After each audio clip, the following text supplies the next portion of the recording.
Mesdames, Messieurs, bonjour. Bienvenue au journal. La rentrée RTB 2019 a été lancée ce matin à Tenkodogo avec comme parrain Alassane Bala Sakandé, président de l'Assemblée nationale. Une manifestation pour sceller les retrouvailles entre le média audiovisuel et son public. Les manifestations se déroulent autour du thème renforcement des capacités opérationnelles dans le contexte de la mise en œuvre effective de la TNT. Le retour de l'embargo américain constitue un frein au développement du commerce entre l'Europe et l'Iran, un verrou qui va bientôt sauter avec la mise en place d'un système baptisé un sexe mijoté par les Européens. Cela dit, c'est parti pour les activités entrant dans le cadre de la rentrée RTB 2019. Elles ont été lancées ce matin à Tenkodogo dans le Boulgout par le président de l'Assemblée nationale, Alassane Bala Sakandé. Le parrain a salué l'initiative dont le thème est renforcement des capacités opérationnelles dans le contexte de la mise en œuvre effective de la TNT. Nous vous proposons un extrait de son intervention. Selon des récentes études d'audience de 2017 et 2018, la radiodiffusion nationale et la télévision nationale figurent dans le top 3 des médias les plus suivis sur l'ensemble du territoire national. 72% des personnes interrogées regardent souvent et très souvent la télévision nationale, tandis que 42% écoutent souvent et très souvent la radiodiffusion nationale. Je crois que le président du Conseil supérieur de la communication est là, il peut témoigner si mes chiffres sont faux. Mieux, 96% des auditeurs ont confiance dans l'information proposée, 60% des téléspectateurs et 66% des auditeurs trouvent satisfaisante et très satisfaisante la programmation proposée par ces deux médias publics. L'Assemblée nationale est heureuse d'associer son image à la rentrée RTB en patronat la 9e édition qui se tient dans cette belle cité de Tenkodogo. Nous reviendrons plus en détail au cours de nos prochaines éditions sur cette cérémonie de lancement de la 9e rentrée RTB. La région du Centre-Est qui accueille la rentrée télévisuelle abrite le pôle de croissance de Bagré, un important projet pour créer des emplois et lutter contre la pauvreté. Le pôle emploie plus de 26 000 personnes, dont 3 000 exploitants agricoles. Bagré Pôle, qui prend forme depuis 2010, est sur le point d'enregistrer de nouveaux partenaires comme la Chine populaire. Idrissa Warga, Moumouni Soubega, reportage. Assurer une croissance forte et impulser un développement socio-économique du Burkina, c'est l'objectif visé par les plus hautes autorités à travers la création du pôle de croissance de Bagré. C'est un projet de plusieurs milliards de francs CFA qui intègre de nombreux volets. 3300 hectares au départ, le projet Bagré Pôle est sur le point d'amorcer sa vitesse de croisière. Nous avons à peu près 3000 exploitants paysans, mais nous avons aussi à peu près un peu moins d'une dizaine, n'est-ce pas, d'agro-investisseurs que nous avons voulu sous un format donc de modèle dans l'esprit de tester le modèle économique que nous voulons construire au niveau du pôle de croissance de Bagré. Plus de 26 000 emplois sont déjà à l'actif des différentes infrastructures, des différents investissements, n'est-ce pas, du pôle de croissance de Bagré. Bagré Pôle, c'est une diversité de production. M. Nikema est membre d'un groupement de producteurs. Son exploitation s'étend sur près de 4 hectares. Il a fait le tour du monde à la recherche du bonheur, de la Libye à la Mauritanie en passant par l'Algérie sans pouvoir réaliser son rêve. C'est ici à Bagré Pôle qu'il s'est finalement installé. Son chiffre d'affaires annuel, il l'évalue à plus de 30 millions de francs CFA. Bagré Pôle, c'est aussi l'aquaculture, une activité rentable qu'exerce Souleymane Youkbaré depuis 2013. En 2018, nous avons pu produire 62 000 alevins de tilapia et 30 000 alevins de poissons chasse que les gens appellent silure. En termes de poissons marsands, nous avons eu 3 tonnes 325 pour le tilapia et 830 kg pour le silure. Voilà, donc l'activité rapporte vraiment. De nombreuses autres unités industrielles de production et de transformation du riz se sont développées autour de la plaine. Et pour mieux atteindre leurs objectifs, les responsables des Bagré Pôle ont opté de jouer la carte de la communication et de la sensibilisation à travers les médias. Et c'est le sens de cette radio, Bagré Pôle FM.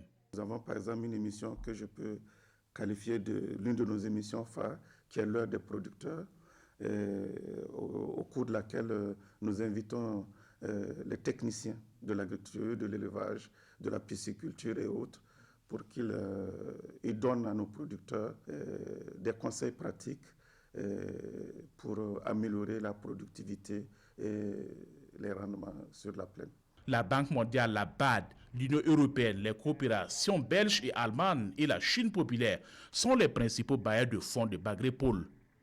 Avec la Chine, ils se sont engagés à accompagner Bagré Pôle en termes, n'est-ce pas, de production de semences améliorées, mais aussi en termes donc, de développement de la mécanisation, un passage obligé pour, je dirais, améliorer le rendement et la productivité, n'est-ce pas, de nos exploitations. Très bientôt, les populations installées autour de la plaine devraient bénéficier d'un programme de développement socio-économique, des routes, des centres de santé, des écoles, des forages et des magasins de stockage seront réalisés afin de leur permettre de tirer pleinement profit des investissements consentis à Bagré Pôle.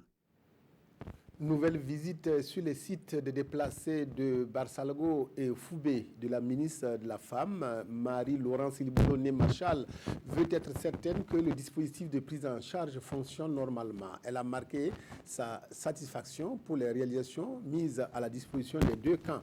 La ministre Ilboulo a aussi annoncé un plan d'accompagnement pour le retour des déplacés dans leur milieu d'origine. Reportage Jean-Hugues Bayala, Estelle Judith Assorba. La ministre en charge de la solidarité nationale, de nouveau dans les camps de Foubé et de Barsalgo. Depuis son dernier passage le 15 janvier sur ces lieux qui accueillent au total 10 625 déplacés internes, les choses ont beaucoup évolué. Les tentes, l'eau potable, les latrines, la prise en charge psychosociale, psychomédicale, l'assistance alimentaire, en somme, la réponse d'urgence est bel et bien en marche. Nous donnons du riz, 12 kg par mois par personne, haricots, 3 kg par mois par personne et l'huile, 0,75 kg par mois par personne. Si le ménage a aussi des enfants de 6 à 23 mois, il bénéficie de 15 sachets de Plampi SAP qui constitue un intrant nutritionnel pour prévenir la malnutrition chez les enfants. Des espaces ont même été érigés pour occuper les tout-petits. On a mis en place des jeux internes, des jeux extérieurs, et ils peuvent s'amuser, ils peuvent jouer et ils peuvent vraiment se récréer avec ce que nous avons comme dispositif de jeu.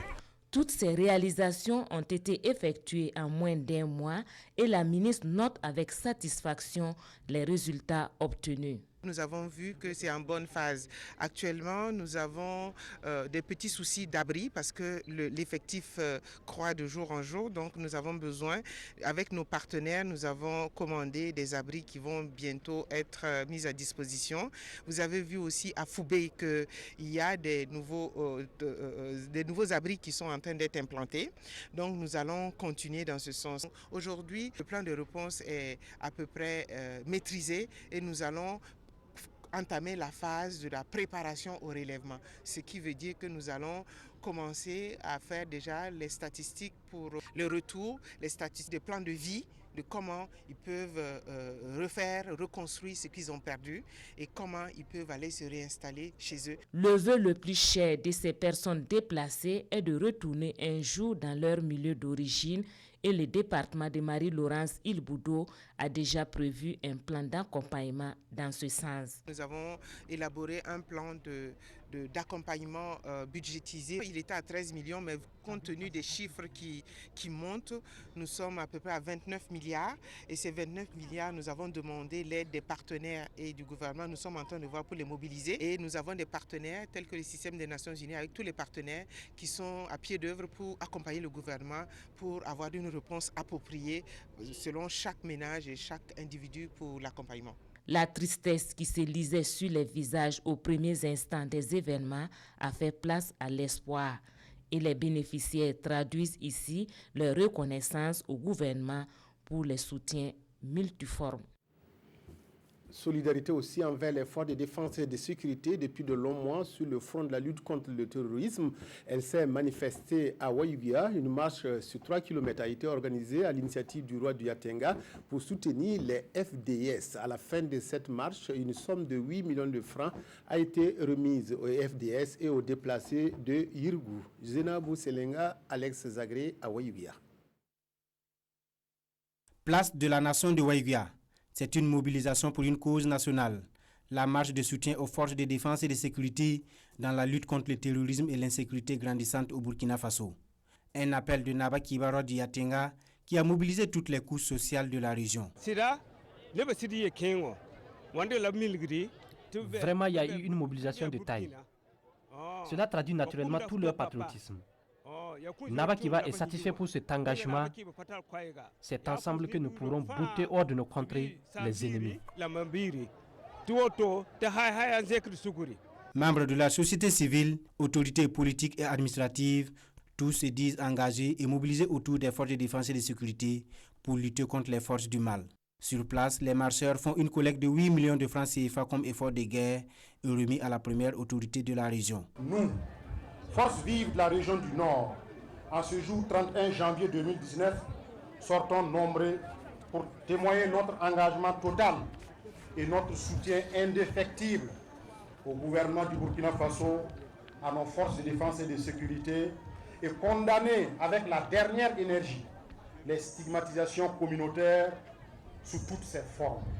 Il convient de noter que si cette mobilisation s'est réalisée à la satisfaction de tous, c'est grâce au roi du Yatenga, Naba Kiba, qui s'est impliqué personnellement pour inviter les fils et filles de la région, d'où qu'ils viennent, et quelles que soient les opinions politiques, quelle que soit aussi l'appartenance religieuse, pour que cette mobilisation soit une réalité.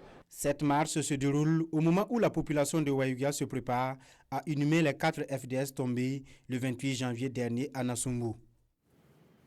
Une trentaine d'agents nouvellement admis à la retraite ont été honorés par leur ministère, celui de l'administration territoriale, de la décentralisation et de la cohésion sociale. Une sympathique cérémonie de revoir a permis de remettre à ces agents des attestations de reconnaissance et des médailles d'honneur des collectivités locales. Salifou Belem, Sanoa, Christine Koulibaly. Cette médaille ici décernée à M. Naon est le couronnement d'une carrière longue de 35 ans. 35 ans au service de l'administration publique en ville comme en campagne. Comme M. Naon, ils sont une trentaine d'agents nouvellement admis à la retraite à qui le département de Siméon Sawadogo rend hommage. C'est toutes ces personnes qui ont eu à représenter le chef de l'État, le président du Faso, à représenter le Premier ministre, à représenter le gouvernement, donc qui se retrouvent en fin de carrière. Donc nous avons le devoir de reconnaître donc leur mérite. Un au revoir certes, mais pas un adieu. Et ces personnes retraitées se disent disposées à partager leur expérience avec la jeune génération. Au cours de cette carrière de 35 ans, j'ai une longue expérience dans l'administration, étant dit que je suis toujours en repos. Et les jeunes, en tout cas, pourront profiter de mon expérience, de mon expertise. On est toujours là pour eux. J'ai commencé agent ici, je peux dire, j'étais directeur. De directeur, je suis passé comme haut-commissaire, de haut-commissaire comme inspecteur, inspecteur chargé de mission conseiller technique. Donc vraiment, j'ai gravi tous les échelons. Deuxième du genre, cette cérémonie d'hommage aux personnes nouvellement admises à la retraite permet également de saluer l'engagement de certains partenaires techniques et financiers du ministère. Le maire de la commune de Wéléni, dans la Léraba, accepte de relever le défi de la redevabilité en se soumettant au jugement de ses citoyens. Une gestion participative, c'est sur laquelle le conseil municipal a placé son mandat. Ce fut une occasion pour le maire de présenter le prix africain de développement obtenu en décembre 2018 au Maroc. Reportage Karim Sissé. le conseil municipal de la commune rurale de Wéléni dans les Cascades face à la population. Un face-à-face pour faire le point de la gestion de la cité, comme l'exige le Code général des collectivités territoriales. Et au dire du premier responsable du conseil municipal, son équipe a réalisé d'importantes infrastructures dans le domaine de l'éducation, de la santé, de l'eau et de l'assainissement. Un bilan bien apprécié par les différents intervenants. Le taux de recouvrement, on l'estime satisfaisant, mais pas tout à fait. Donc la suggestion que je ferai en tout cas au conseil municipal, avec à sa tête le maire, c'est d'accentuer la sensibilisation. La sensibilisation pour que, en tout cas, la population adhère à toutes ces actions. Et la sensibilisation ne doit pas se faire, je dirais, de façon orale en tant que telle. Il faut également sensibiliser par les actions. Il faut que la population sente effectivement que quelque chose est fait à travers effectivement les investissements que le maire aura à réaliser. Le travail abattu par Souleymane Coulibaly et ses plus proches collaborateurs est reconnu même au-delà de nos frontières. La commune rurale de Wéléni a été classée parmi les top 100 de la CEDEAO par la Fondation 225 à Casablanca au Maroc. Une distinction qui a été présentée au public. En tout cas, j'ai été non seulement surpris, et donc pour ça je dis grandement merci en tout cas à cette fondation qui, je ne sais pas, par leur système d'information, ils sont arrivés à nous découvrir, parce que Wéléni, vous savez que nous sommes à la frontière ici, donc à plus de 530 km de Ouagadougou. Bon, quand on va dire que nous avions été découverts positivement de cette manière, je dois dire que nous n'avons pas vraiment de mots pour les remercier. En tout cas, nous remercions en même temps l'ensemble de tous ceux qui nous ont accompagnés pour que nous y parvions. Pour joindre l'acte à la parole, le conseil municipal de la commune rurale de Wéléni a procédé à la pose de la première pierre d'une boulangerie et d'une station-service. Les Européens veulent continuer à commercer avec l'Iran en dépit de l'embargo américain. La France, l'Allemagne et la Grande-Bretagne ont réussi à créer un système de troc pour permettre aux entreprises européennes de faire des affaires avec Téhéran. Le système baptisé INSEX mettra en place une chaîne de transactions financières entre les importations iraniennes et les exportations européennes. C'est une annonce tripartite entre la France, l'Allemagne et le Royaume-Uni. La création d'un système de troc pour permettre aux entreprises européennes de faire du commerce avec l'Iran, malgré les sanctions américaines. Baptisé Instex, le mécanisme a été présenté à Bucarest. Cette société vise à permettre aux entreprises européennes qui le souhaitent de poursuivre un commerce licite avec l'Iran, en particulier dans les domaines de la santé et de l'agroalimentaire. Ces secteurs de première nécessité pour la population iranienne. Les trois pays travaillent sur ce système depuis des mois, en conséquence de la décision de Trump de se retirer unilatéralement en 2018 de l'accord sur le nucléaire iranien. Cela va permettre à l'Iran de reconnaître le fait que nous accomplissons nos devoirs. Maintenant à l'Iran d'accomplir aussi les siens, pour rester dans cet accord et pour agir selon cet accord. Une fois le processus prêt et en route, Instex mettra en place une chaîne de transactions financières entre les importations iraniennes et les exportations européennes, tout en protégeant les entreprises impliquées. L'installation du nouveau chef d'état-major général des armées, le général Moïse Miningou, fait la une des journaux de ce vendredi. La revue de presse avec Abdoul Rasmane Zongo. Les loups solitaires se font toujours dévorer en général et mon général, le général de brigade, Moïse Miningou, nouveau chef d'état-major général des armées, lui privilégie une action concertée, plutôt des tirs groupés.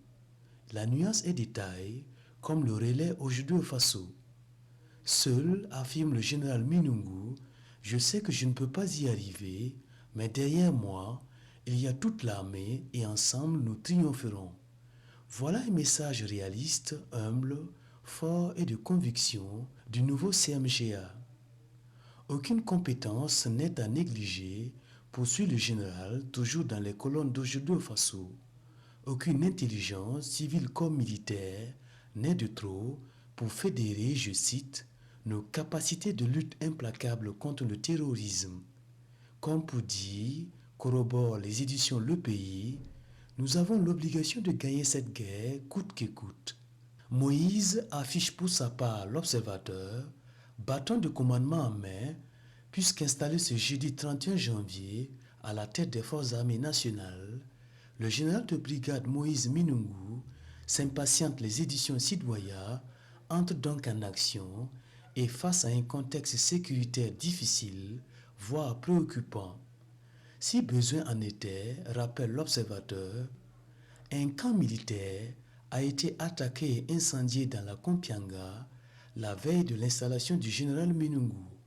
Alors, avertit le journal, la Troïka Chérifsi, Ousseini Compaoré et Moïse Minungu est plus que prévenu, sans oublier les autres sécurocrates du Burkina. Il n'y a donc pas de round d'observation pour circonscrire la nébuleuse terroriste. D'autant plus, fait remarquer aujourd'hui au Faso, Moïse Minungu, officier spécialisé dans l'artillerie, devra justement sortir l'artillerie lourde pour venir à bout des attaques terroristes mortelles. Le combat contre le terrorisme est non seulement national, mais aussi transnational, conclut l'Express du Faso et en ces termes. Le 18e chef d'état-major général des armées, Moïse Minungu, a tout le soutien de la Grande Muette au plan national. Sur le plan régional, l'intéressé affirme « Notre lutte doit se mener de concert avec les autres forces de la sous-région de manière organisée, coordonnée et méthodique. Les populations n'en attendaient pas mieux que la sécurité, mais également leur sécurité, soit davantage en sécurité. » C'est tout pour cette édition. Merci de votre aimable attention. Excellent après-midi à toutes et à tous.